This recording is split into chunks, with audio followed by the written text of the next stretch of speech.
Assalamualaikum warahmatullahi wabarakatuh. Apa kabar siswa-siswi kelas 6? Semoga kita semua dalam keadaan sehat walafiat. Amin. Selamat berjumpa kembali dengan Ibu dalam pelajaran IPA. Apakah kalian sudah siap? Baik.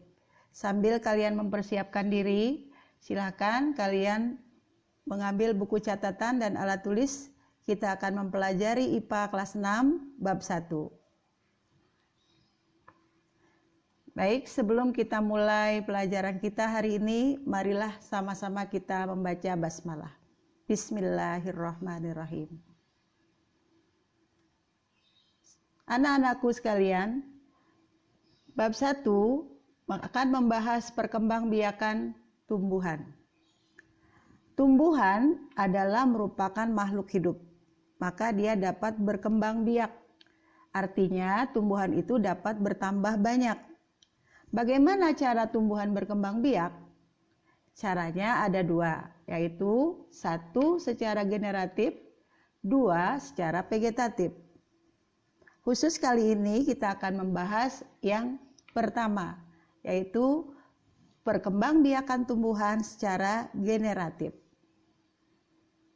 Lanjut. Secara generatif, apa artinya perkembangbiakan tumbuhan secara generatif? Yaitu tumbuhan itu berkembang biak dengan melibatkan 2 induk.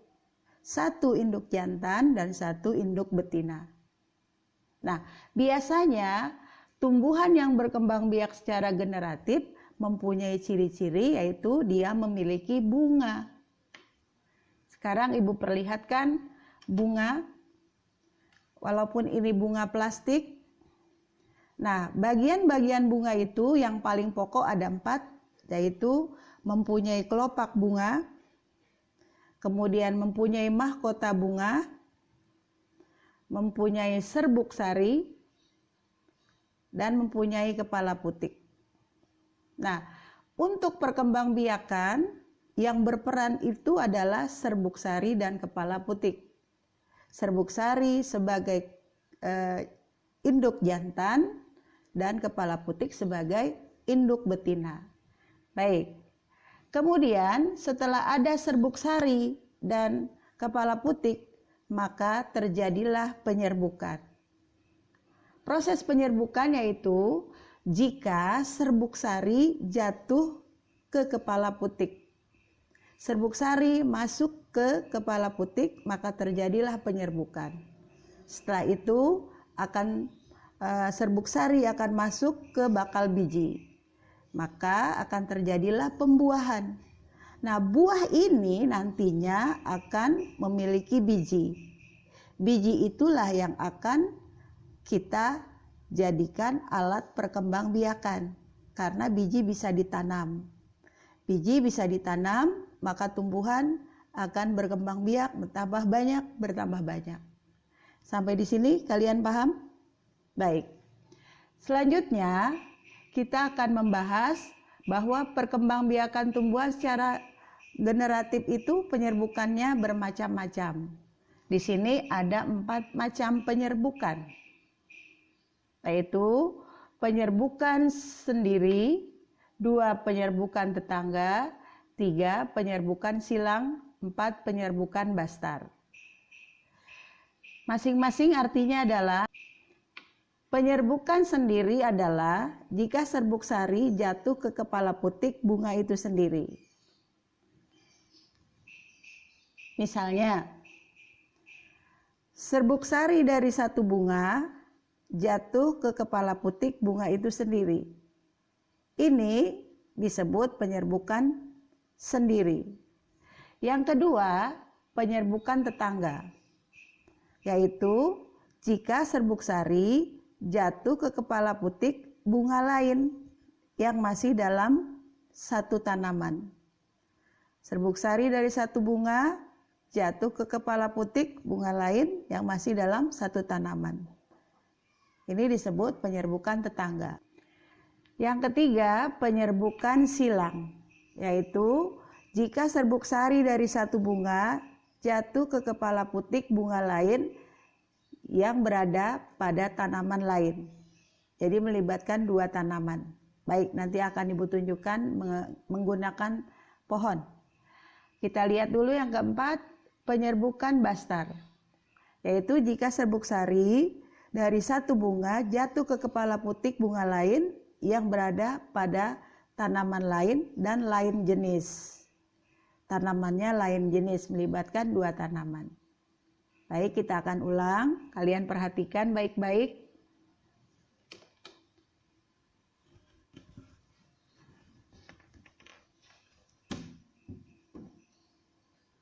Di sini ada dua tanaman, tapi tanaman ini kebetulan belum berbunga. Ya, Ibu contohkan. Di sini ada dua tanaman, kita anggap tanaman ini berbunga.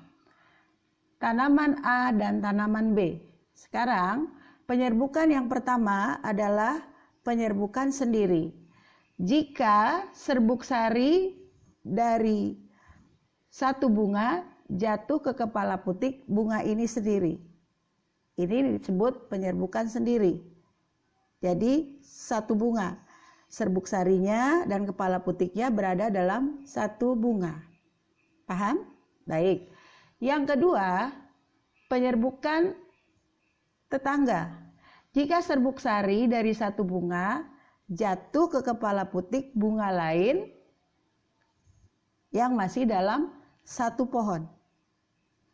Jadi bunganya berada dalam satu pohon.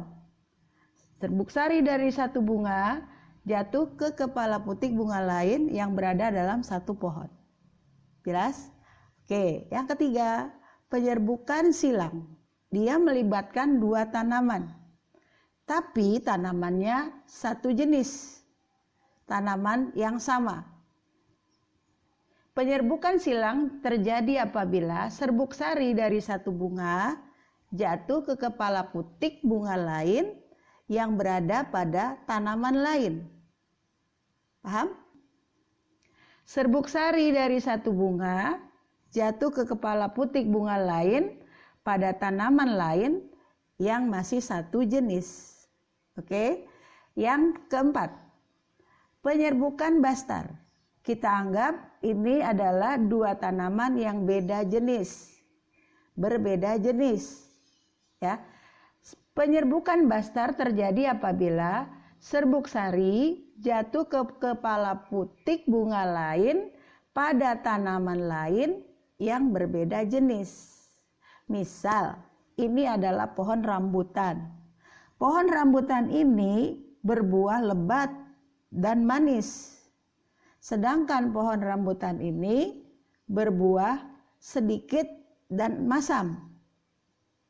Beda jenis kan? Di sini besar dan manis, di sini kecil dan masam. Ketika serbuk sari dari pohon rambutan ini jatuh ke kepala putik pohon rambutan yang satunya, ini berarti penyerbukannya bastar. Karena dia beda paritasnya, beda jenisnya. Bisa kalian ulang? 1. Penyerbukan sendiri. 2. Penyerbukan tetangga. 3. Penyerbukan silang. 4. Penyerbukan bastar. Oke, kita lanjutkan.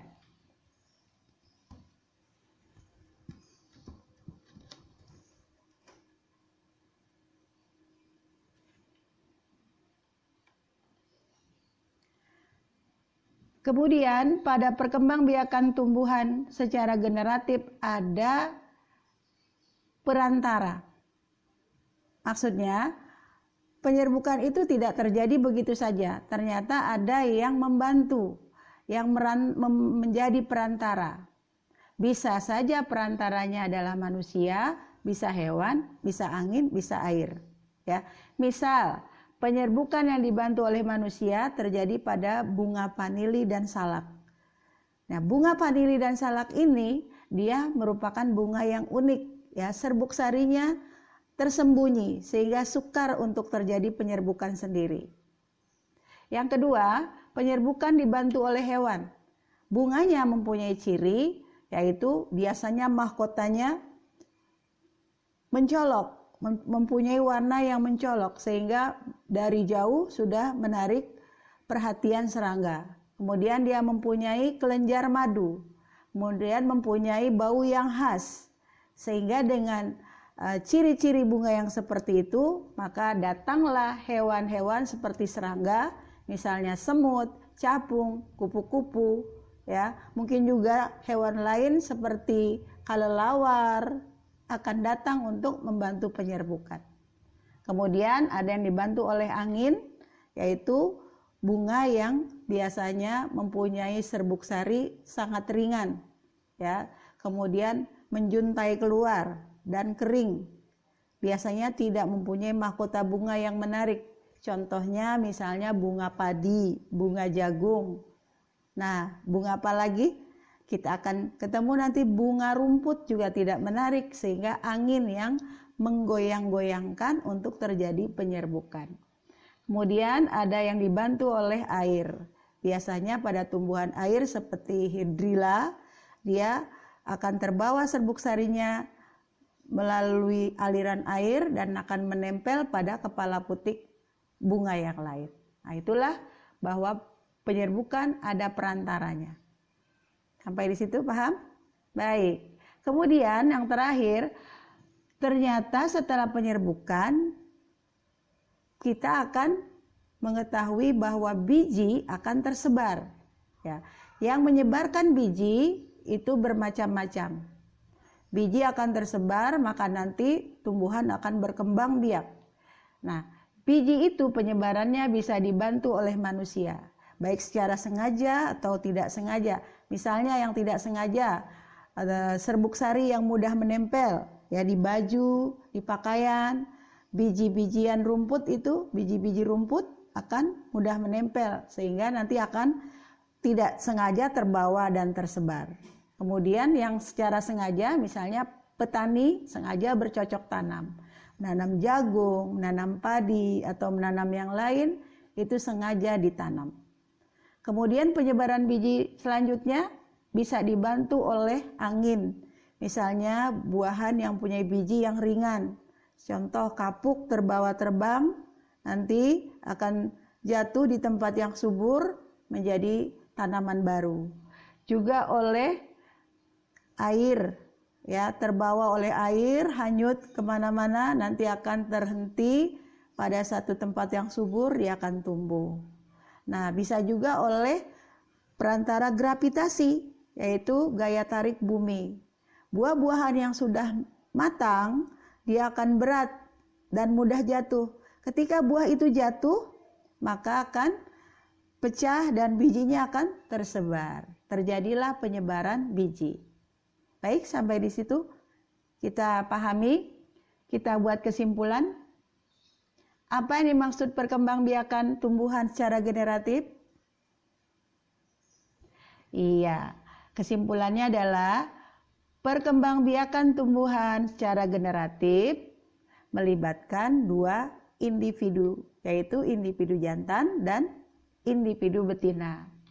Kemudian bagian-bagian bunga yang utama ada 4, yaitu kelopak bunga, mahkota bunga, serbuk sari, kepala putik. Kemudian penyerbukan adalah masuknya serbuk sari ke kepala putik. Setelah terjadi penyerbukan, maka terjadilah pembuahan. Nah, dari buah itu kemudian terdapat biji. Bijinya akan tersebar menjadi tanaman baru. Demikianlah terjadinya perkembangbiakan secara generatif. Mudah-mudahan kalian paham dan bisa dimengerti.